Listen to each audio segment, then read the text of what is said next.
ದಕ್ಷಿಣ ಕನ್ನಡ ಜಿಲ್ಲೆಯ ಬಂಟ್ವಾಳ ತಾಲೂಕಿನ ಮೆಲ್ಕಾರ್ ಎಂಬ ಜಾಗದಿಂದ ಸುಮಾರು 4 ಕಿಲೋಮೀಟರ್ ದೂರ ಮತ್ತು ಮುಡಿಪಿನಿಂದ ಅಂದಾಜು 12 ಕಿಲೋಮೀಟರ್ ದೂರ ಕ್ರಮಿಸಿದರೆ ಸಿಗುವ ಊರೇ ಸಜಿಪ ಮೂಡ ಗ್ರಾಮ.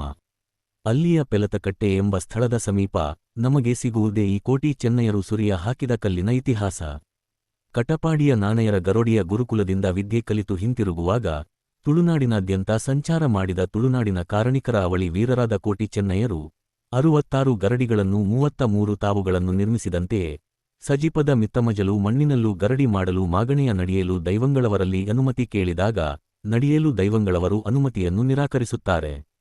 ಆಗ ಕೋಪಗೊಂಡ ಕೋಟಿ ಚೆನ್ನಯರು ತಾವು ಬಂದು ಹೋಗಿರುವ ಕುರುಹು ಇರಲಿ ಎಂದು ಈ ಕಲ್ಲಿಗೆ ತಮ್ಮ ಸುರಿಯ ಆಯುಧದಿಂದ ಚುಚ್ಚಿದ ಕುರುಹು ಇದಾಗಿದೆ. ಈ ನಂಬಿಕೆಗೆ ಪೂರಕ ಎಂಬಂತೆ ಮಿತ್ತಮಜಲು ಕ್ಷೇತ್ರಕ್ಕೆ ಸಂಬಂಧಿಸಿದಂತೆ ಪರ ವಲಸರಿ ಕಂಡ ಎಂದೇ ಕರೆಯಲಾಗುತ್ತಿದ್ದ ಹಳೆಯ ವಲಿಸರಿ ಗದ್ದೆಯಲ್ಲಿ ಬಾರೆಪಾಡಿ ಗದ್ದೆಯಲ್ಲಿ ನೇಜಿ ಸಾಗುವಳಿ ಮಾಡಿದ ನಂತರ ಸಂಕೇಶ ಮನೆತನದ ಕುಂಜ್ ಪೂಜಾರಿಗಳು ಗದ್ದೆಗೆ ಬಾಳೆಗಿಡ ನೆಟ್ಟು ನಂತರ ತುಳುನಾಡಿನ ಆರಾಧ್ಯ ವೀರದೈವ ಪುರುಷರಾದ ಕೋಟಿ ಚೆನ್ನಯರ ಸುರಿಯ ಗುರುತಿನ ಈ ಕಲ್ಲಿಗೆ ಪೂಜೆ ಸಲ್ಲಿಸುತ್ತಿದ್ದರು. ಈ ಆಚರಣೆ ತೀರಾ ಇತ್ತೀಚಿನವರೆಗೂ ನಡೆಯುತ್ತಿತ್ತು. ಕೋಟಿ ಚೆನ್ನಯರು ಸುರಿಯ ಹಾಕಿದ ಈ ಕಲ್ಲು ಸ್ಥಳೀಯವಾಗಿ ಕೋಟಿ ಚೆನ್ನಯರ ಕಲ್ಲು ಎಂದೇ ಪ್ರಸಿದ್ಧಿ ಪಡೆದಿದೆ.